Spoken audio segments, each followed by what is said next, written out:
Mga kaibigan, bago ko po simulan ang aking video ay hayaan nyo muna akong batiin kayo na sana ay nasa mabuti kayong kalagayan sa mga oras na ito.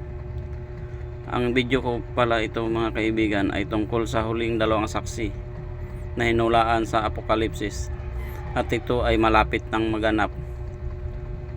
Ang hula na ito ayon sa Apokalipsis, nalalaman natin mga kaibigan na mula pa noong unang panahon ay isinulat na sa Biblia ng mga propeta at mga apostol ang tungkol sa huling dalawang saksi at sa kanilang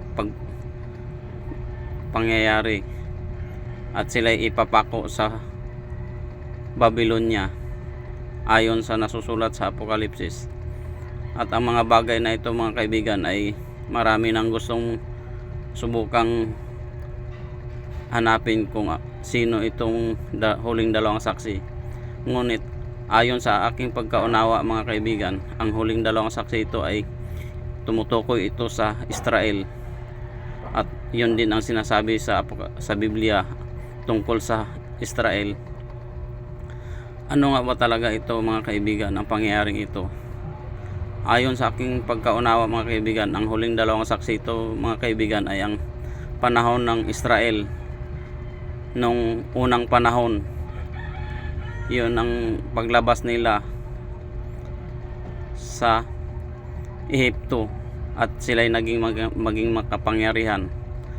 Habang dumarating ang mga panahon ay unti-unti po silang bumagsak mga kaibigan, at sa bandang binabangon sila ng Diyos, patuloy na binabangon, ngunit patuloy pa rin silang nagkakasala at binabagsak na naman sila ng Diyos, hanggang sa hindi na sila nakabitaw sa mga kamay ng kalaban, at sila ay nasakop na at pinamahalaan na sila ng mga dayuhan ang kanilang bansa, hanggang sa panahon ng mga huling propeta sila ay pinamalaan na ibang bansa at hindi na sila muling nakatayo.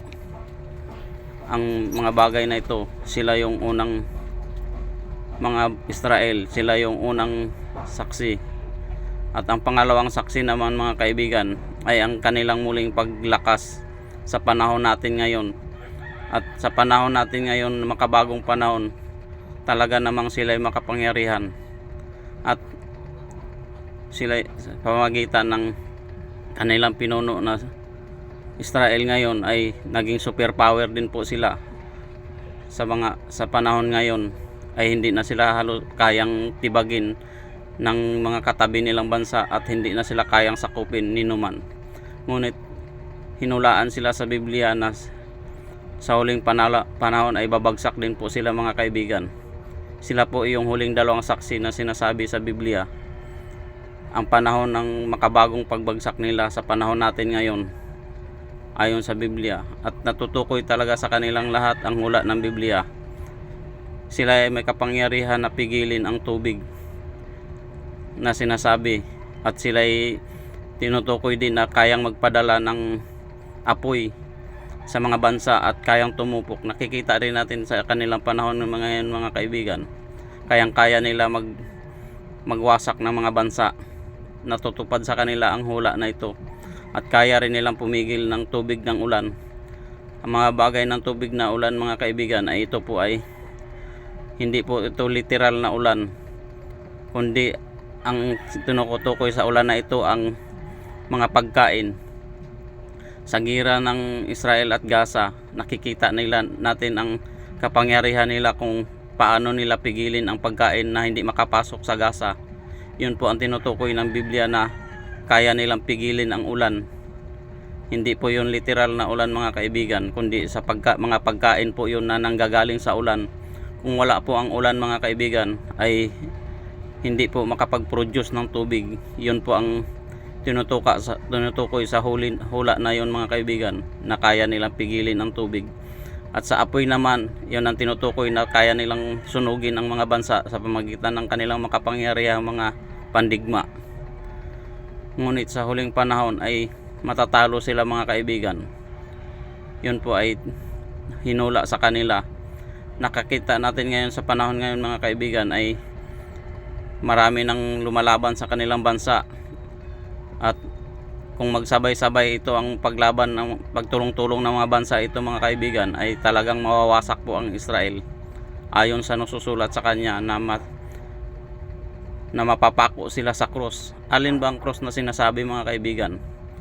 Ang krus na ito mga kaibigan ay hindi po ito literal na pinako sila sa krus, kundi ang krus na ito ay pahirap, gaya ng pangyayari kay Kristo na pinapasan sila ng krus.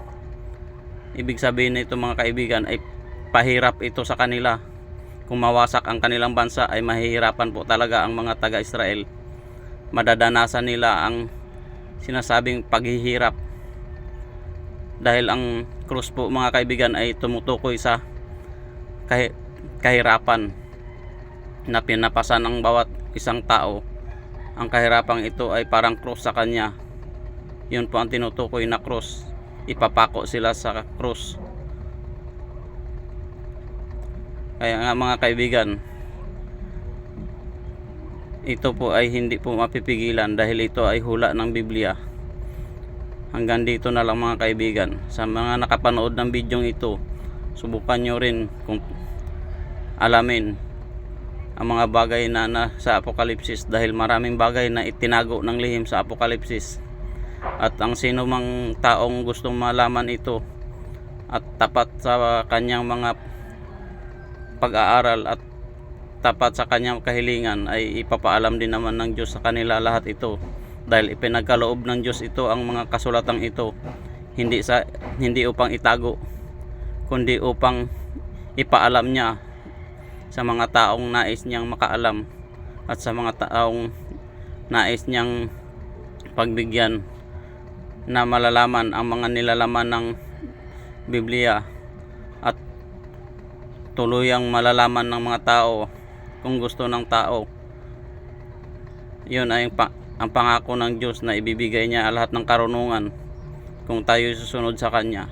Hanggang dito na lang mga kaibigan, at malalaman natin yan mga kaibigan na totoo ang hula ng Apokalipsis kung tuluyan ang mawasak ang Israel. Hanggang dito na lang mga kaibigan. Paalam.